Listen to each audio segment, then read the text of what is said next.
famed author Clive Cussler. The hero, Dirk Pitt. He also caught the slight bulge in the pants leg. Hagen slipped the muzzle between the man's buttocks. This is a 2.5-inch barreled combat Magnum 357 shoved up your ass with wad cutters.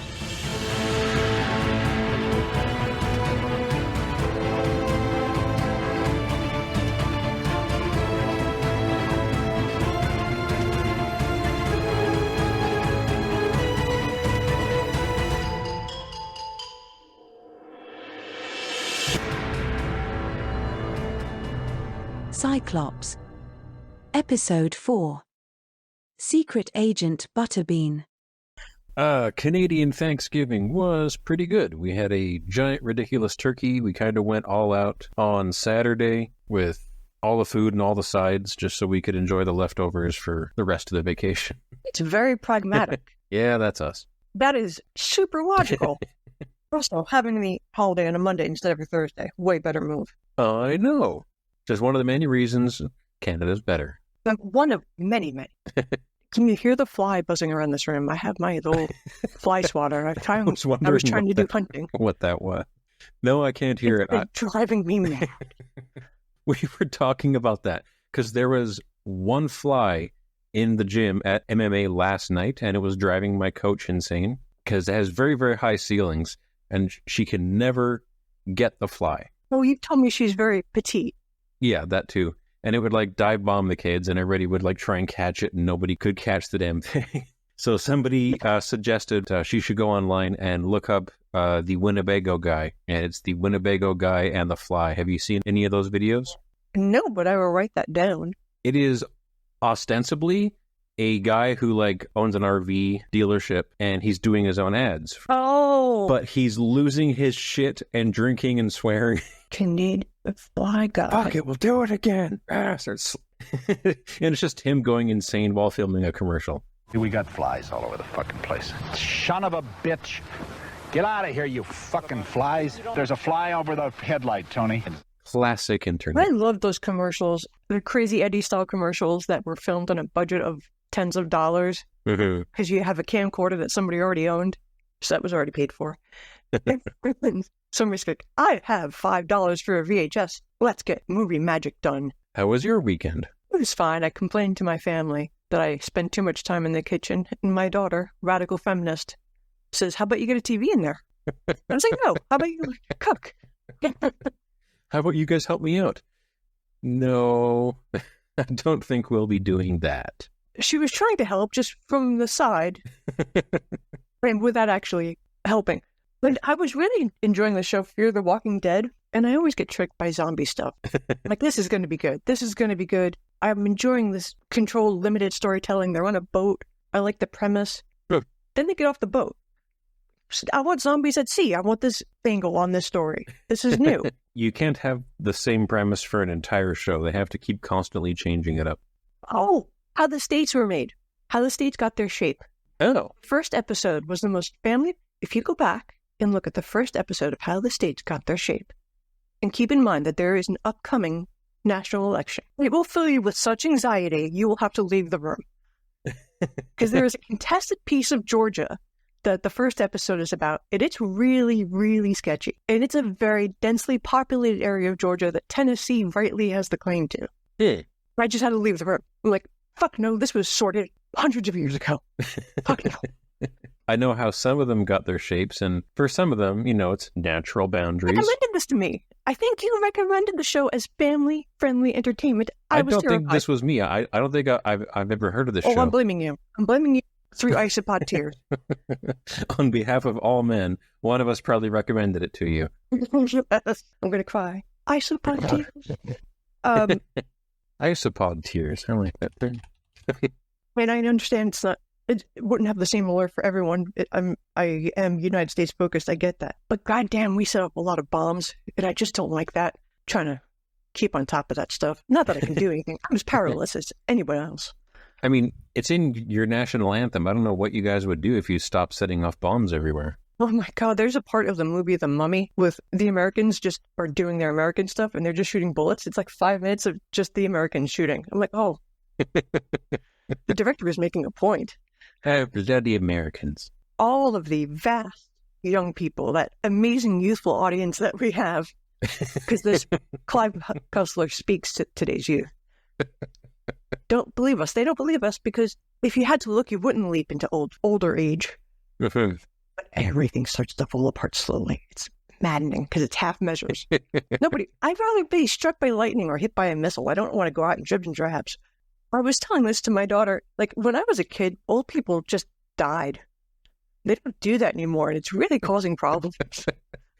We just have to have the good decency to stop taking up resources and shuffle off this mortar coil. It's like Trump said, you don't put old people into government positions. He said that, like, I think yesterday with his, normal level of self-awareness. Is that when he fell asleep on stage, or is that when he started dancing on stage for 30 to 45 minutes? It counts, Barry.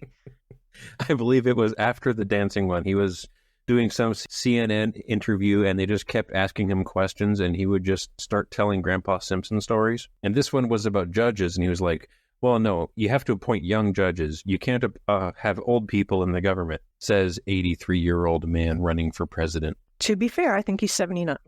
But let me fact check. Hi, everyone. This is the Cussler Hustlers. I'm your co-host, Nancy. Over there is co-host Topper. Hey, everybody. I'm going to be editing out all the politics talk from this one. That's because it probably wasn't necessary. Probably not. 78? Jesus Christ. I'm too old to be president. He's too old to be president. He's president. I'm too old for energy drinks, but here we are. Doing my editing, I was realizing I was kind of low energy the last couple of episodes. I'm trying to turn that around. I've been trying to do different methods of getting my energy up. Stubbing my toe. That'll do it. Works every time. No, that's method. Ow! No, okay. You can stay if you're attacking. You can stay if you're nice. You're not nice. Look at you. Occasionally, the cat gets pixelated like it's doing something naughty. You cost us so much money in antibiotics. You go over here. Yes, our 15-year-old cat is full of antibiotics and eye drops right now. She's an asshole. Do you put eye drops into a cat's eyes? And how do you still have skin? You have to sort of get their arms up by their neck and then just squeeze them. Listeners, he just put up his hand so I could see him. He's got 2 bloody stumps. It's true. They grow back, though. That's something that we can do in Canada. Nanny state. One thing that I can't do is segue to the start of this damn episode. Well, Pitt has a fancy Doxa watch, and he's in the middle of a hurricane. The Doxa watch comes up so often. It's like product placement, and a hurricane is bearing down on them. I don't know if you noticed, but they were in the middle of a hurricane that they were like, oh, it's a small one. It's not too close. Hurricanes are not to be fucked with. Maybe it's just too soon for Milton. Sorry, this is an evergreen, but hurricanes, play serious. And they're in an auto-inflated surface raft. Oh my God, auto-inflation was so big in the 80s. Do you remember that the first Indiana Jones movie, they jump out of the helicopter or the plane and the thing inflates? Indiana Jones and the Temple of Doom, and that's like the second scene where they ride down the mountain into India yes, that was so awesome. It inflated itself? That's not how those things are supposed to work. Your dad's supposed to die of lung exhaustion trying to blow up the pool toys or your floaties at the beach. They work on the same principle as airbags, You have the tiny liquid chemical and you have the tiny solid chemical pellet, and you just mash them together and it off-gasses like however many X 100 cubic feet of CO2. I don't think there were any airbags or road safety in my neck of the woods in, 1980, whatever. But inflation was such a cool, at least for camping gear. I'm sure it was a part of the airbag thing, but it was new to me when I saw it in the movies, and it was really niche technology. When I went to FAO Schwartz, and they had little toys that if you pulled it, it would expand. So the technology even trickled down to toys. Fun. Was it just 80s. Like single use, or did it work every time? Single use. Yeah, so I thought. That is the problem with it, is it's very expensive and it works once. And don't swallow it. It was also the same time as Silly String that came out, and also these permanent bubbles. Everything was caustic and not a good idea. But that aside, it was a new technology, and it was very cool. We've made our own acid rain. And I had a question for you. Dirk does this thing after they're all safely in the boat. There's a lot of heaving and yawing and people trying to swim towards the boat, swim against the current, which is nigh impossible. Go look that up. In a hurricane. Visuals are something else. Yes, in a hurricane. The tide's a bit rough, but Pitt does this yoga thing in the boat to figure out where the eye of the hurricane is. Let me see if I can describe it to you. Oh yeah, he Pitt knelt he puts one hand out on the hard rubber floorboards. like a weather vane and just sort of assumes like 90 degrees off the other arm. Oh! And where the boat spins, he can... I think? Because he's using himself like a sail? I think so, yeah. Because otherwise you're just doing boat yoga. I think That part baffled me. I think he was weather vaning because he was assuming if the wind is going this way and it's moving in a circular fashion around the eye of the storm, then the eye of the storm's that way. But they still end up just going with the wind at 90 degrees to the hurricane. Well, because they're in an inflatable raft and they don't have a choice. Yeah. They have a small motor, but it's a hurricane. They want to get around the eye because the storm will be the worst right at the eye, and that'll, completely fuck them up. So they're driving, or I guess Al's driving. Al's getting a little down. He's like, we might be at the end of the road here. They're coming up on rougher waters ahead. He was like, this is a really dire situation. I don't think we're going to make it through this time. And he looks at his pal, Dirk Pitt, and Dirk waves like he's on a carousel. He's at a regatta. Is that toxic positivity? Is that what they call it on Reddit now? Just ignoring the situations. Nothing bad ever happens to Dirk. He's like, well, I just want all of you to know, if anything bad happens, I'll survive. So let's go that way. And they head for a tiny Cuban island with jagged teeth of stone and white foam and like horrible spray. And Al says there's like 1,000 to 1 chance I can get us through this without dying. And Pitt's like, I'll take those odds. I'm the main character. You're a sidekick. We got this. And Al kind of does it, I think. He manages to like thread the inlet, but then they hit a coral reef. The boat is shredded. They're all thrown into the air. They don't know where the beach is. Jesse screams, and Pitt blacks out, which I think later on in this book even says that's the only way he gets any rest. I think he was winking to the camera at that one. Oh, I appreciate that. I think my nurse friend just told me, like, after the second book, she like, stop asking this main character would be in a coma. His family would have given him last rites. He wouldn't be alive anymore. Nice layer of fluid around his brain. Yeah, she's helping. Every time I boot her out of here, she comes back, bites me, and gets comfortable. The biting part of the ceremony? Yep. Blessed be. Because I'm the one being an asshole for moving my hand occasionally. How dare you use your pet machines to do things other than pet the cat? My daughter's just destroying the kitchen. Does she know who Geraldo Rivera is? I want to feel old. Hey, Poppy, I have a question for you. No, from Nancy. Do you know who Geraldo is? No. I have to leave now. My walker's in the shop. I have to get it. I have one in the garage. Anyway, it's chapter 23, and we get a quiet chapter. Yes, we have Leo Hudson, who's head of the Jersey colony, guys. I think so, yeah. Anyway, he's got a Zoom call to the moon. Yeah, which is neat. It is neat. And this guy is like all moon all the way. He talks about finding his staff, and he gets on a call with Mr. Steinmetz, who's on the moon. And Steinmetz is all honor and dignity, and he's a man of duty and morals. He's not going to just kill the Russians because Leonard Hudson is antsy about it. And the Russians are set to land in 5 days. Also, there's an absolutely amazing sentence for how Steinmetz is described. So they're talking about how he's the brain of the colony, he picked all the crew, and now at the age of 59, he was up in space in charge of the Jersey colony. And for no apparent reason, we have to get the line, he was a fifth-generation American Jew, but he could have walked unnoticed in a Muslim mosque. Yes. Why did we need that? What does that... We don't need that. How does that help? But he also mentioned he was clean-shaven. What's going on? So I think he might have stood out in the mosque. Possibly. There's some very confused, but possibly well-meaning from Clive, because I think he has like a picture of somebody in his head. He's like, okay, how do I describe him? Well, he's a Jew. And not anyone can be that, because it's not like... I'm done. It's a concept. No, it's a person. Okay.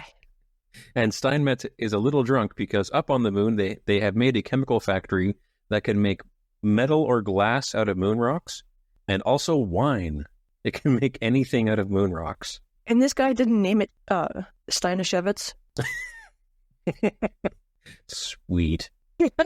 Maybe it was a dry white wine. Oh, okay, that is a bit sweet. But yes, after the wine, they start arguing about the Russians. Like, in Catholic Church was Manischewitz wine. I've seen Manischewitz. I think I've had it once. They sell it at the grocery store. I think children can buy it. I think it's very, very close to grape juice. It is. Yes, I have had it. I have had that with my mom one time. That's right. And I was like, oh, I've heard of this. And boy, does it taste just like Welch's Grape Punch with about 15% alcohol. Oh, is it that high? Because I think it was pretty high. we don't have to get, but man, were they getting blasted at the church then. Between that and the cream de mint, the priests had it on fleek.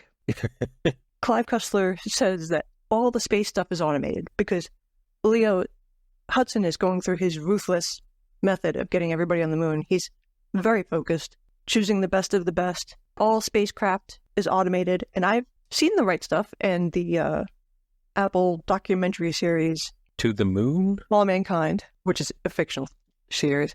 They don't like the automated stuff. Those astronauts like to pilot their own vehicles. They feel very emasculated. So I have to assume that everyone's against him now on the moon. During the Zoom conference, Leonard does notice that Mr. Steinmetz is in a short and t-shirt combo.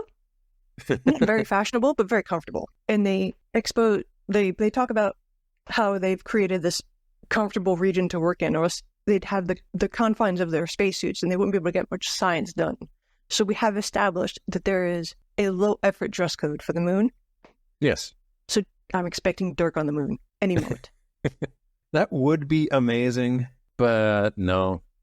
I don't believe we get Dirk on the moon.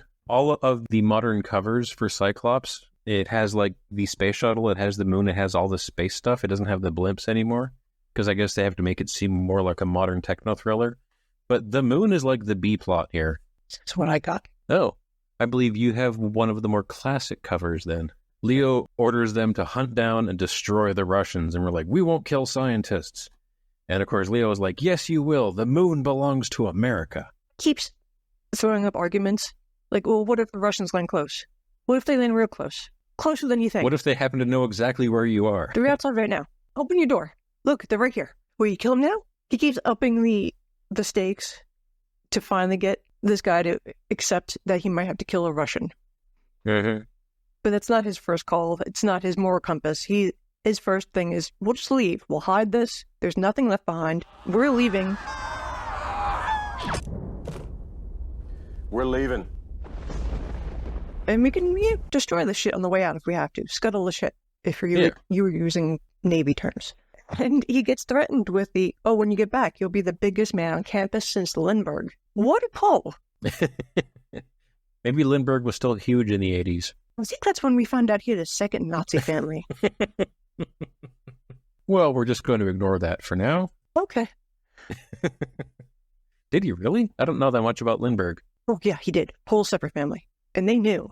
I feel most wealthy Americans from that era, I just assume they had a Nazi side. Whether it was public, whether it was private. We'll all be rich as Nazis. Whoa! Nazis. Well, Henry Ford did have the newspaper. Oh, his was public. Quarterly, the Anti-Semitic Times. His was very public. It was very out there. Like, no punches pulled. It was in print. Right there. Walt Disney kept his hidden. Good marketing. And they talk about the last thing the Russians would expect, armed Americans on the moon, because that's bonkers. Mm-hmm. But now I'm convinced right now, there's guys with AKs up there, locked and locked, ready to go. Because how could they not be? There has to be armed men on the moon now. They'll never be needed, but it's what we do. I mean, is there a safe, pristine place that no human has seen? Let's bring guns. Wait, are you saying in this book or real life? Real life. Now that I've read this, somebody has had enough insensible meetings and bad choices and too much budgetary guidance or avoidance. This project probably happened. There's probably somebody probably somebody dead because we didn't go back and somebody was laid off and that project probably got pushed over to somebody else. So good luck with that guy, but I'm sure there's a gun on the moon somewhere. I'm sure they tried. I bet the oxygen tank refilling was like a few months late and we're going to forget that ever happened. Sorry, Doug. Oh, Doug. Oh, and I learned this week where the space junk goes when we land. When we land it us humans, so we in the broadest spectrum, when we crash space junk into the Earth, it lands at a place called Point Nemo. It's the farthest spot from any land in the Pacific Ocean. And it's called Point Nemo. So it now may become a destination because people like to see floating space junk. That has formed its own weird garbage island. A vortex, if you will. Pacific vortex. It's gonna come and kill you twice. And then we slide into chapter 24. And Pitt is coming to, which means like he's unconscious and he's sliding into consciousness. Old-timey jargon was coming to. He's mostly buried in sand. He wakes up and he's like, he doesn't know anything. He's reorienting himself. The important thing to know is Jessie's okay, but her hair is limp. She looks rough. Ben's got his head in his lap. He's unconscious. He can't enjoy it. Yeah. And there's no owl anywhere. Kit sees a whirl of orange and yellow in the maelstrom, and he goes and collects his last dying breath is in his lungs, rattling around, waiting to be exhaled. But no, he's got to save that and get that craft onto the shore to see if his buddy made it through. 1 in a million shot, but Al was in an air pocket. Yay, inflation.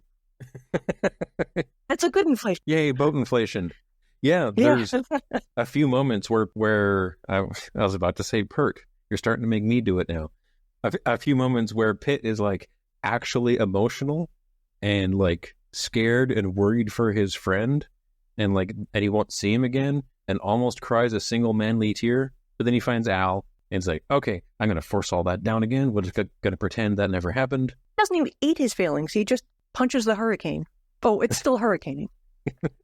Oh, yeah, it's still hurricaning. They walk inland to the interior of the island because there's tree cover, and again, the hurricane, and they walk smack into a barbed wire fence. Barbed wire electrified fence, but the power is off because there's a freaking hurricane. Do you know there's over 1,000 different types of barbed wire? Yes. Actually, for the secretly incredibly fascinating podcast episode on barbed wire. I've been to the Barbed Wire Museum in Fort Worth, Texas. Neat. So it's the podcast secretly incredibly fascinating. He does make things very interesting. Yeah. He was far more interesting than the museum that had the barbed wire in front of me. That's why I love that podcast, because him and in the later seasons, his co-host are just super into the most boring things. I'm like, I love that. The energy is infectious. My kids love that. It's really nice. It's one of our podcasts for road trips because everybody likes it and it's generally harmless. And then we'll look back on it in 10 years, like how the states got their shape and be horrified because something else in the future has happened. We're like, oh no, people are on tires or they're moving forward. They're still doing it. Anyway, there's this mystery fence on this island. And Dirk is holding out kind of like a bride, the way you carry a bride over the threshold. Yep. Which is the least comfortable way to carry. I don't carry people often. I can lift 50 pounds on the dot. If it's 51 pounds, it's not going anywhere. Yeah, I would assume that you would do the fireman carry, which is just where you have like their belly on your shoulder and you just kind of haul them around like a sack of sand. Yeah, you kind of their hips next to your head. Yeah. That seems like a more comfortable way to carry a large person for any distance, but instead he's doing it. He's doing it the old-fashioned way. Groom. Yeah. I got you, buddy. And yet they find a hole in the electrified fence because a tree fell on it, and they stumble through that. And then Jessie and Gunn disappear because they fell down a ravine onto a road. And there was probably the funniest line in the book so far, which was Dirk calls down, "Are you injured?" And Jessie calls back, "We already hurt so much, we can't tell." That is a fair answer. And I love it because that is... We need some witty banter. We've all been there. Mm-hmm. How are you doing? I don't know. I started off broken. And then they smell barbecue. The foul stench of death is upon us. Hamburger. Hey, wait! I smell hamburgers too! And I don't know about you, but after I'm in the water for any amount of time, I am starving. Mm-hmm. So I get it. Oh, but first Al needs his shoulder fixed. And this was another hit in 1987, dislocated shoulders. I had forgotten about this trend. He gets lethal weaponed. Lethal Weapon, 1987 came out. Mel Gibson. Everybody was trying to dislocate their shoulders. all of the men, because I had an older sister, so she had teenage boyfriends, and you are not at your smartest between the ages of 13 and 19. So those boys were trying to emulate what they saw in the most popular movie of all time when it came out, Lethal Weapon. So everybody was trying to dislocate their shoulders. There's so many people with fucked up shoulders for no reason other than they did it to themselves because of a Mel Gibson movie. Yeah, because in real life, you often tear things dislocating your shoulder, and when you put it back in, there's now a shitload of fluid in the joint, and it's not going to work well for a couple weeks. Sometimes, like, you can pinch a ligament into there. It's not just wham, fixed. Yeah. Oh, God, that is a really hard way to find out that movies lie. Oh. Yeah.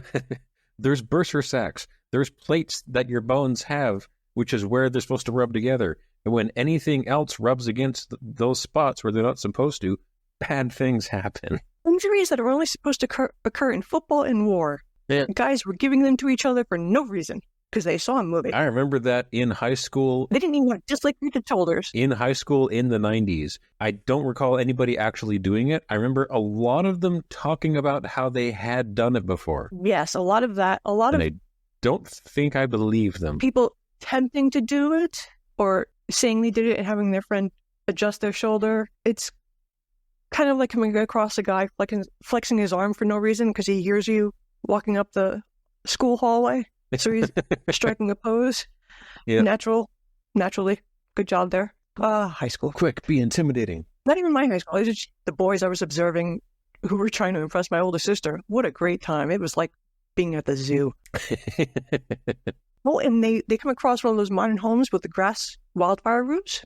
Yeah, like at first they think it's a temple, then they think it's a military base. Jesse explains that it's actually a sub-insulator house, which is just a form of like partially submerged house. You get down 5 or 6 feet, so the slab is bearing where the temperature is static.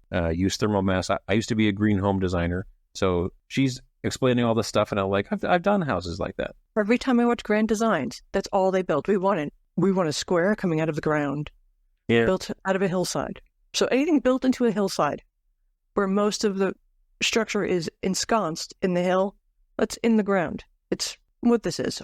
All of the cute Hobbit-style houses, also of the same vein, that people try to recreate with the grass roofs. But this is revolutionary. For this time, this is unthought of. Grass on your roof is a problem. It means you're a derelict.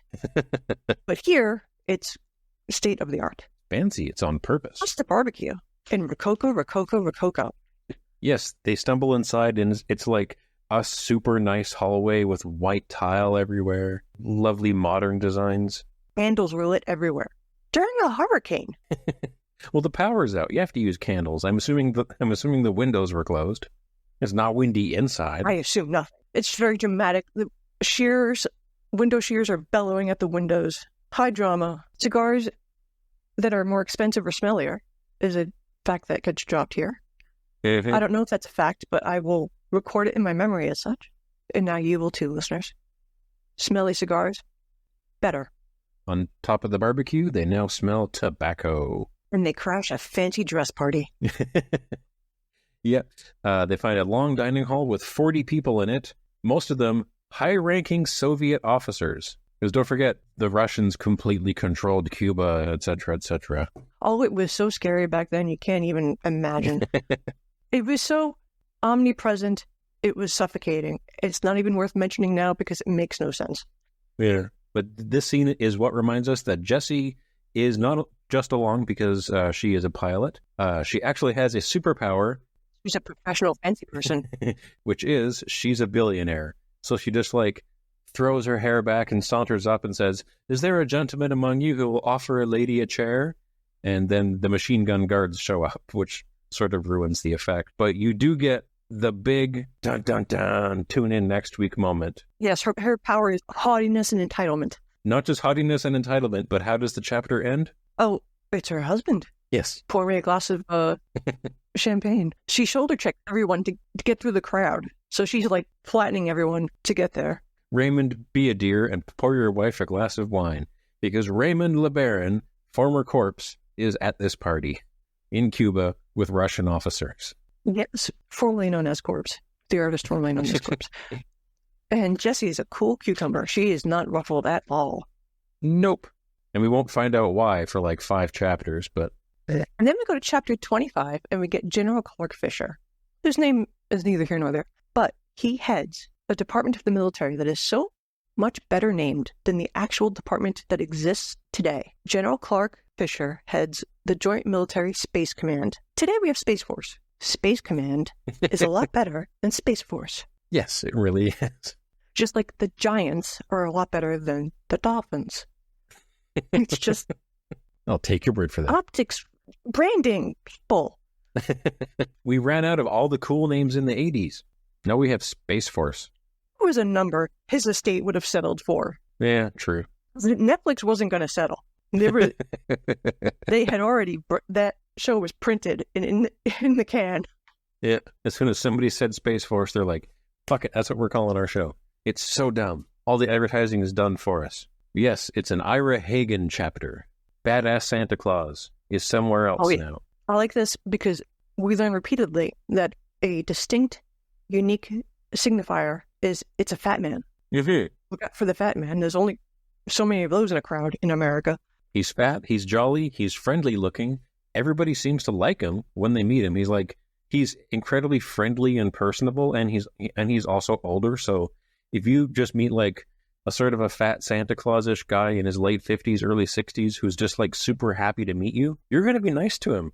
Those people are great. Anybody who's really super enthusiastic to see you, even if it's under odd circumstances, if they're like super happy, you kind of let them go. Like I could imagine you stumbling across somebody stabbing a hobo. When you're like, hey, just to meet you, just passing through. You know, that kind of reaction is going to be a lot more beneficial than stabby stab. He is both kinds of secret agent because he's super friendly. People like him. People tend to overlook him. He's disarming. Because he's older and fat, he's disarming. But all through this whole chapter is him tracking down General Clark Fisher and getting closer and following him in his car and getting closer until at the last possible moment when he's parked at a liquor store and his driver has gone inside to buy a bottle of wine for his wife. Hagen just walks up to the guy's car, rips the door open, knocks the guy out, takes his briefcase, and leaves. In 4 seconds. In 4 seconds. It is really fast. This guy, as Douglas Adams would say, felt like he was mugged in a meadow. Would you even know what happened in 4 seconds if somebody did that to you in the backseat of a car? Or front seat, or roof. Doesn't matter. You're sitting outside. Somebody comes up to you, hits you, takes your stuff in 4 seconds, and is gone. They're a shadow. Ira Hagen is like the epitome of old man strength. Is that something that... Do you know about old man strength? I thought that was of just... Course. Oh, okay. Old man strength is when you get the old guy who he looks frail. He might look frail. He might look feeble. He might look fat. But he's 50 or 60 years old. You hit him with a baseball bat, he doesn't budge. Because he doesn't have time for this shit anymore. But see, I don't care about pain anymore. I felt all the pain. You can't pain me anymore. I'm going to hurt you now. It's a menacing quality, that old man strength. Especially with the larger people, because in the UFC, most of like the smaller guys, the lighter guys, they're done. They're retired. Like their bodies are shot by like their mid-30s, maybe late 30s. But you have heavyweights fighting into their 50s. There's no speed or explosive movements. The heavyweights are lumbering. So I get that. A 55-year-old heavyweight, sure, he's not going to dodge. He's not going to move fast. One hit will knock anybody out still. I've never been into MMA, but I was into boxing for quite some time, and there used to be a guy called Butterbean. Oh, God, I love him. He was fantastic. He's a character. His boxing record is terrifying. And he wasn't especially cut or muscular. He was just unrelenting and large. And unknockoutable. Like, there's video compilations of people just landing, like, just power shots on his head. He just shakes it off and keeps coming. That man had a childhood. Of what sort, I dare not ask. But he's unstoppable. He's great. He's funny. He gives great interviews. I'm inserting Butterbean as Hagen now. Put a beard on Butterbean, and I like it. That's now my mental image. So Secret Agent Butterbean steals this briefcase. He calculates he's got 20 minutes of get at a dodge time because he estimates that's how long the guy will be unconscious. And for the driver to get through checkout with the cognac or champagne or whatever it is. So he hauls ass for his private plane, and on the private plane he's decoding Well, he's going through all the documents in the briefcase, but he only finds one really important one, and it gives everybody in the inner core's real names, fake names, and phone numbers. Yes, why would they do that? Why would you have that on the same page? Also, he found a porno mag and a file marked Space Shuttle Gettysburg. I don't know which is a worse idea in hindsight, Space Shuttle Gettysburg or printed pornographic material. Yes, everything's on one page. No coding, no encoding. It's just there. You don't need. It's just I would just yell enhance at this piece of paper just for the hell of it. Like, give me something to do. Enhance. You've been in the inner core for 20 years. You really should memorize their real names, fake names, and phone numbers by now. Or have them somewhere slightly more discreet, like a matchbook. Nobody uses matchbooks anymore. I was just listening to the history of redacting documents. I know I am a fascinating person, but it used to just be done with marker. But then when people started making digital documents, they would just do it in Word. They would just block out the text. Yeah. So if somebody copied the file and just undid the blocking, they could read the text because it's not as efficient as mark. They didn't even go to the magic marker phase of redacting or just put a different number next to the name. Have them do connect the dots. Yeah. Some kind of secret code. It's worse than that. It's no secret code, and he has to go to Albuquerque. Oof, that's bad. Home of mess. That's bad. Also, there's a fake out because, like, there's this whole thing where the airplane's about to take off, but there's a huge snowstorm approaching. But Ira's like, take off anyway. And they take off into the snowstorm, which Clive Cussler has trained me to believe means this airplane is immediately going to crash. In a few chapters, Ira's in for 100 years. In a few chapters, Ira's back, everything's fine. What was the whole thing with the snowstorm? We didn't have enough drama in this chapter. Here's a snowstorm. It means nothing. It's like the jump scare music that they throw into movies now in unexpected places. Ooh, it's just the cat. They're like, it's a cat in this scene? She's in a morgue. Why is there a cat? I know I've ranted about this movie before, at least once, but there's a comedy horror movie called There's Nothing Out There, which is where like a bunch of sexy teens and young adults go to a cabin and they start getting picked off one by one by this monster. But there's one character who knows he's in a horror movie and just keeps telling everybody, no, like, this is a horror movie trope. This is what happens in horror movies. And nobody believes him. And there's one scene in the basement where, like, there's this weird sound. A few of them have gone down there to investigate. And then this cat just drops straight down in front of them. And the girl's like, see, it was just the cat. And he's just in the background going, where the fuck did the cat come from? Because they're in a basement. And the cat drops straight down. They're cat. You rented the place. They should have told you about the cat. It's an amazing movie. It was made for tens of dollars. Like, the monster is a papier-mâché frog with giant teeth. It's incredibly stupid looking. But it's such a great movie. Did you see Barbarian? I think it came out last summer, maybe the summer before. Yes, that ruled. It was Justin Long measuring the basement for real estate purposes was the funniest thing. Justin Long has been one of my favorites for so many years. I think that was tossed in there for the parents. That was like, here's for you, a real estate joke, parents who have to take your kids to. There is a petty authority out here that will not let kids under 18 see R-rated movies, but whatever. In that movie, there's a woman who goes to a B&B, Airbnb. It's already rented by another guy, so we're suspending disbelief. She doesn't go back to the airport. She stays in Detroit. She shares the Airbnb with this guy, and she finds a dingy hallway to the basement, and she goes through it. I was yelling at the movie theater screen. I was embarrassing my daughter in front of her friends. Like, nobody does that. Nobody does that. That's why I was yelling at the screen. As a woman, nobody will do that. I was going to say, at least with that movie and that character, every time she's about to do something stupid, there is like a solid 5 seconds where you can see her going, this is really stupid. And then she does it. So it's not like there's no thought. Like, they show her agonizing over every decision and then being like, oh, fuck, I have to. That guy's in there. I have to go rescue his stupid ass. God damn it, you're right. I would do the same thing. That's all, my whole life is, oh, this is going to be dumb and it'll hurt. Let's go. That's my whole life. It's been great. But Chapter 26. Sandecker is mean-mugging Dan Fawcett. a character we know and love. Yeah, I have written down Dan Fawcett versus the angriest Sandecker there ever was. Yes, he's going full chihuahua on the guy. He's prancing around. He's stomping. He's pounding on Fawcett's desk. Because he wants a meeting with the president. He's thinking about this. He tells Fawcett Dirk Pitt is dead, and Fawcett's like sobers up and gets him in to see the president.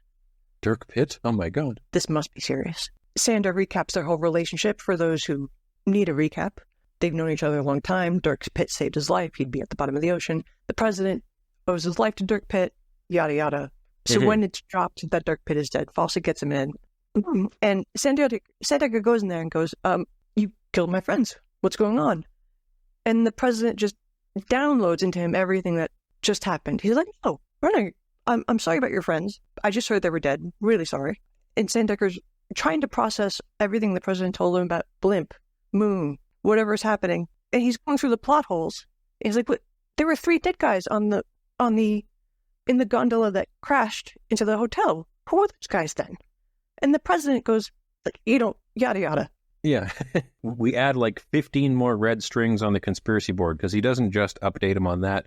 He also ties together all of this as, secretly, Jesse LeBaron was part of an elaborate scheme to open up a direct line of talk with Castro, because Castro wants America's help getting rid of the Russians. Talks about how the standard of living in Cuba is the worst of any nation, which is not true, especially in the 80s. The Russians are choking out the Castro brothers' control of the government. They're about to be ousted, and they're going to blame the CIA. So this is a proposed U.S.-Cuba pact, and the LeBarons just kind of fell into it. And then at the very end, Sandecker's like, and where'd the dead bodies come from? And the president has to respond with, that's a gesture of good faith from Castro that I can't explain right now. It would take way too long. Yada, yada. So there's even more crazy shit happening. So Jesse and there was a memo. This was all to get a memo to the U.S. The memo is already in the U.S. Now it's to get a memo back to Castro that says, okay. You'd think that could be accomplished with a skylight or Batman style, Yeah, bat signal. It's a yes or no question.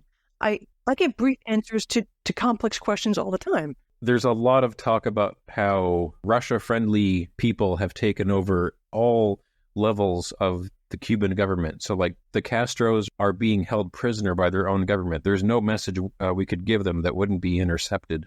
Yes, because the ethos of the people of Cuba ties so greatly with the people of Russia that their cultures mesh in every way possible. Mm-hmm.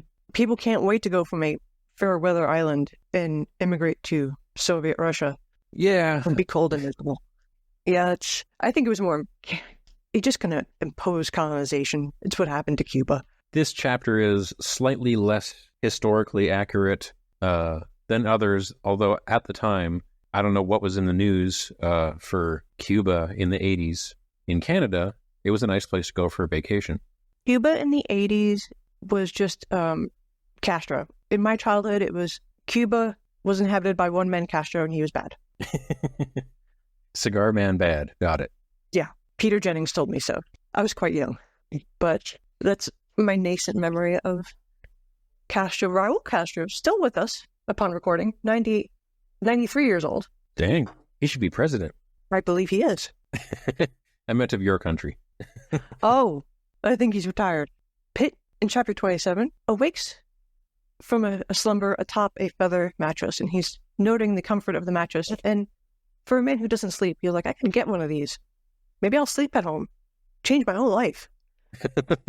Maybe I'll be a different person, have emotions, if I just get some rest. This is what rest is like. My goodness. But then he's interrupted. These thoughts are interrupted by a sorrowfully ugly Russian doctor whose yes. crime is she's not hot. The Russian nurse who was built like a bowling pin. That means she's got a big ass and a flat chest. That's my deduction. I didn't consort a chart or a doll or anything. So it's a mom from a Nickelodeon cartoon. Oh, they were all shaped though. Oh, what's the Canadian cartoon? Calvin, he's bald. The voiceover actor died tragically young in lore. Calvin? And he's bald? I know we have Caillou. Calvin. Caillou, that's it. Okay. Yeah. Everybody up here fucking hates Caillou. He's terrible. I hope He's, that kid he's the screaming brat who everyone hates. What a lovely show this is. Well, Pitt finds an outfit. We're given every detail of his outfit. It's khaki shirt, khaki top, no underwear. I see what you're doing, Cussler. That's for the ladies to notice. There's got to be at least one lady reading this book. Yes, and it's me. They found it. It's me. In 30 years, they'll make a podcast about me. We learn that this is a fancy smanchy place. They've got current periodicals and magazines of political importance. This isn't Cosmo and Vogue. They've got like Newsmax and Time and the New York Times on the table. That day's Washington Post. 5 hours old. And Pitt introduces himself to a man that comes in as, his name is Elmer Snodgrass. Well, not quite introduces himself. So he's left alone in this room, and he knows he's being filmed. I can't believe I forgot. So he basically fakes having a heart attack and falls and like bonks his head. And a Russian rushes in instantly and offers him cognac, and they quip about booze. And the guy's like, oh, okay, you were fine. You were just messing with us. And Pitt just spends the whole chapter trolling this guy. Have you ever had cognac? Yeah. On my list of, I am a person who cannot have alcohol anymore because I loved it too much. And this is saying something. Cognac is like, I'd rather drink gasoline and then Malort and then cognac. It is terrible. He's coming out of a medical emergency. They think, here's some cognac. Whatever. I could see why the Soviet Union collapsed. It'll wake you up. And make you wish for death. But it's Cavassier, so it's a higher brand cognac. Pitt says he's Elmer Snodgrass from Moline, Illinois. And the other guy's like, I am General Velikov. And then Pitt goes on this anti-communist screed that he does in nearly every book thus far. What have you guys ever done? What is your only... Have you ever contributed anything to humanity? Yes, Sputnik. He goes on and on and on. He asks Pitt, like, what were you doing near Cuba in a blimp? And Pitt says that he was actually the head of the CIA, and they were dropping coupons on Cuba. Yes, for free toilet paper. So it's dig after dig. But that falls through when the general opens a file and he has, like, Dirk Pitt's complete dossier. And Pitt is informed he knows too much now. He can't leave. And if he does want to leave, he will die. It's like cake or death, but much worse.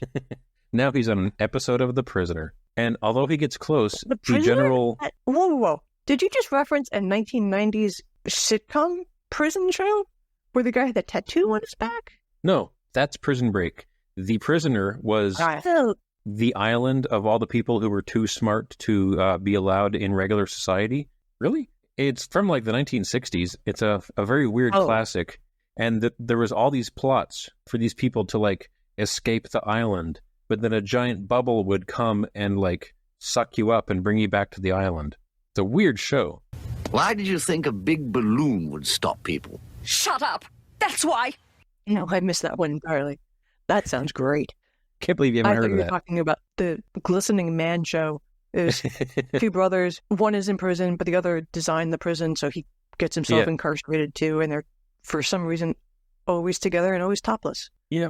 Back when Dominic Purcell was making his big go of being an actor in America, he was great. You just could pull. Jesus Christ, was the ear in your brain. I was a fan of his back then. We watched a lot of Prison Break. We had nicknames for everybody on the show. It was great. But like, they get out of the prison at like the end of season 1 and it's still called Prison Break. And boy, did that show just wander around for a while, not knowing what it was. A lot of shows have 3 seasons in them, most. Mm-hmm. We have to do better as a society in dealing with content does end. Just take the story. Books end. Your favorite book? It had a last chapter. Put it back on the shelf. Nothing. We don't need 20 seasons of anything. Anyway, the general was close for what actually happened, but he thinks that the blimp was being remote controlled or had a separate crew which died in the helicopter attack.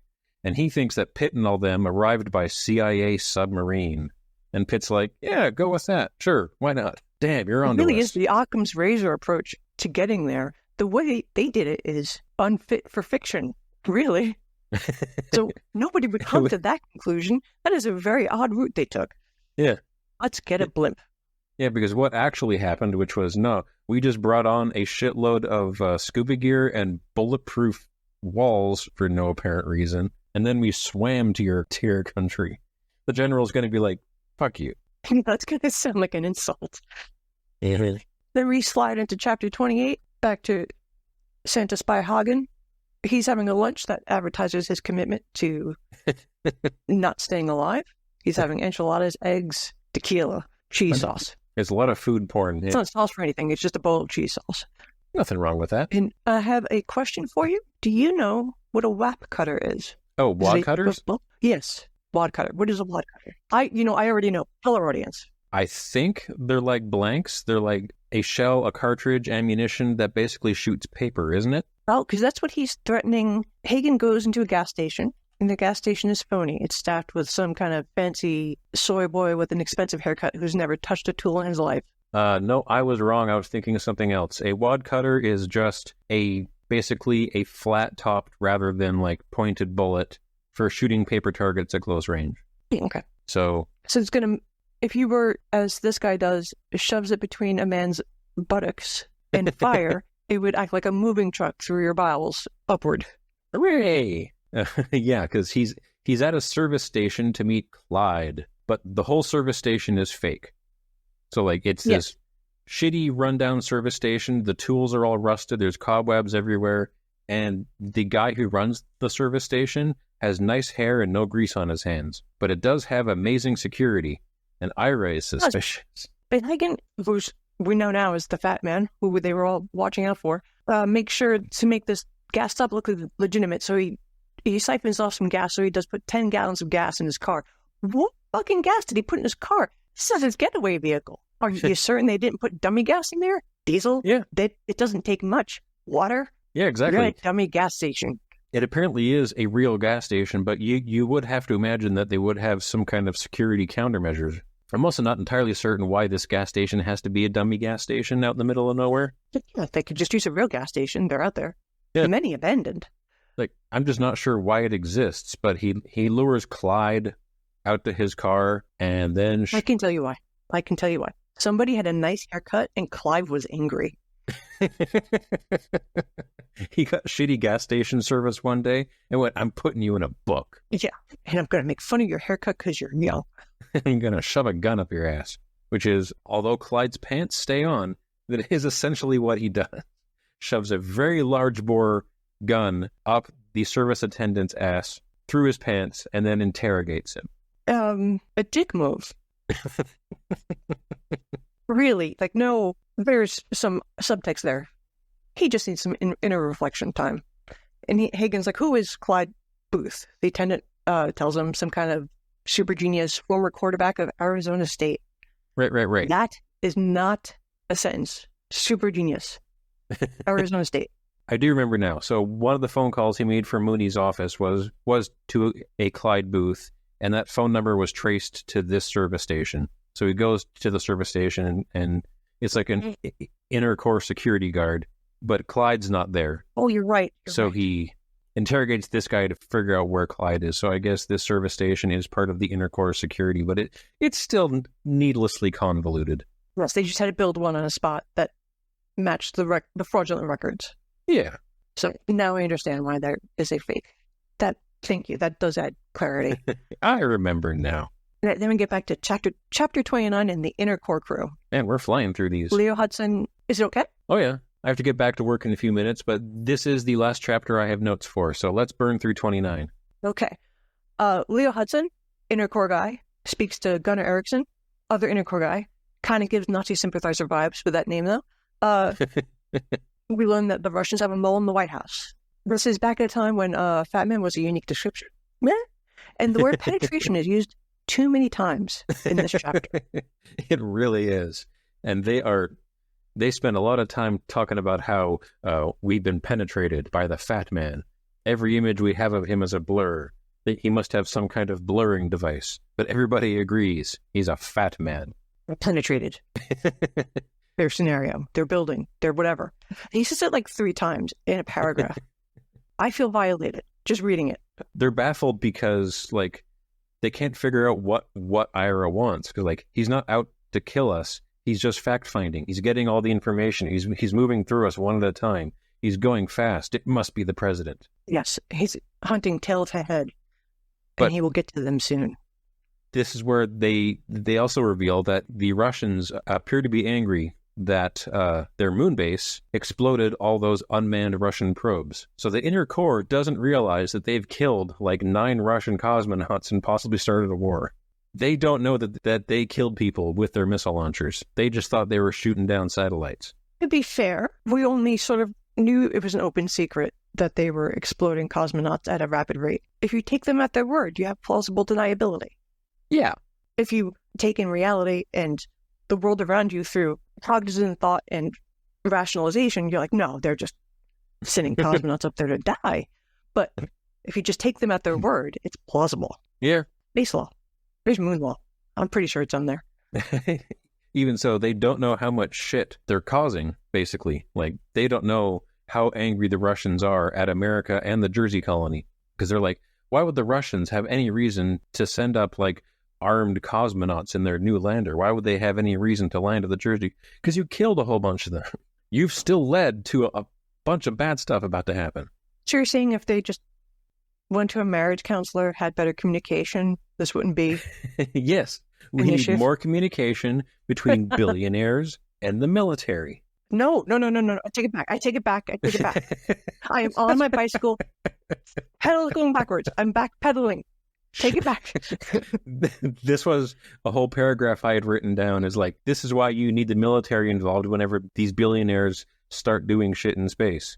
Because there's no way that can go wrong right now. We have no billionaires getting huge government contracts from the military for space shit in real life. Don't look at the news. I've given Nancy a headache. I'm sorry. No, you're giving me existential dread. It's much worse than a headache. Now, after this podcast, I have to go, instead of talking to my children, I have to go stare at a wall with a 1,000-foot stare with a single tear falling down my face. I'm sorry. I'm sorry. We've got 57 crops out of our topsoil left. We're on the verge of world collapse. Money's weird. Is it real? Is it not? Is there lots of it? Is there none of it? We don't know. The economy's not behaving rationally. The world's a crazy place. But at least we have Clive Cussler. My daughter, yes, at least we have Clive Cussler. My daughter said she saw a great movie with the actress Megan Fox. She saw Transformers. I was going to say, there's a few movies with Megan Fox that I would say are great movies. Transformers is not one of them. But it happened, you know, like you tell your family, your kids are smart, your kids are so smart, and then your kid does something in front of family that just, we had family over, and I keep telling people how smart she is, and she goes, she's a brilliant actress, Megan Fox. She's wiped away years of PR I've been laying down for her. Now they think she's dented.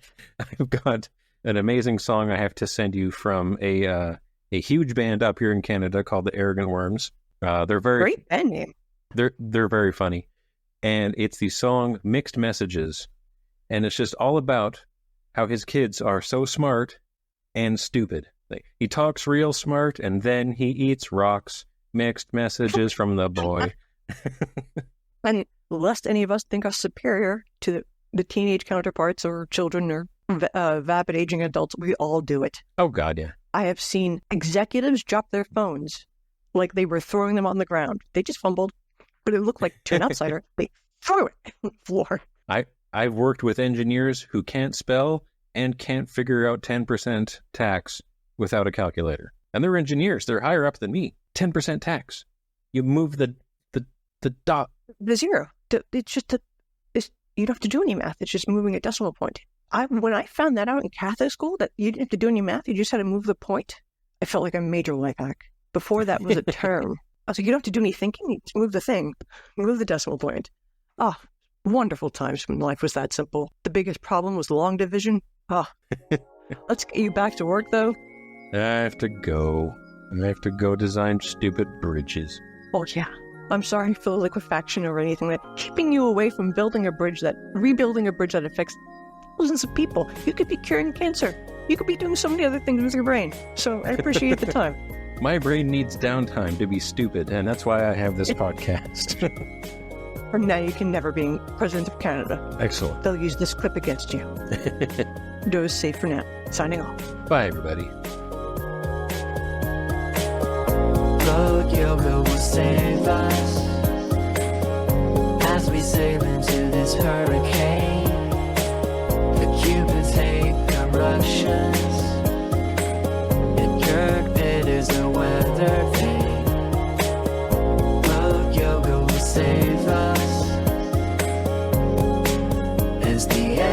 pressure drops, but the only thing that matters is we found a Cyclops.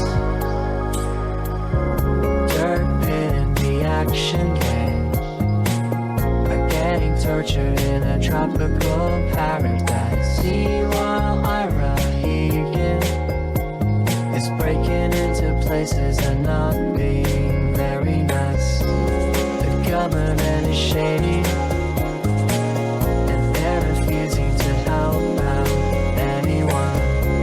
The Fosbury is back again, and this book just got 10 times more fun. Boat yoga will save us, main characters never die.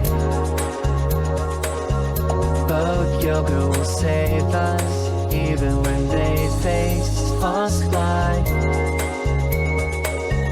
Boat yoga will save us, be sure to do it every day. Boat yoga will save us, would Clive lead us astray?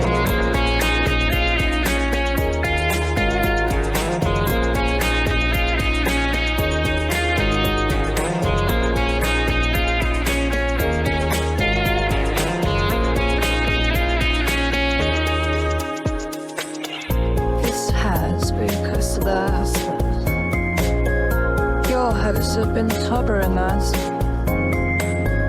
Find us on Twitter and Instagram at Cussler.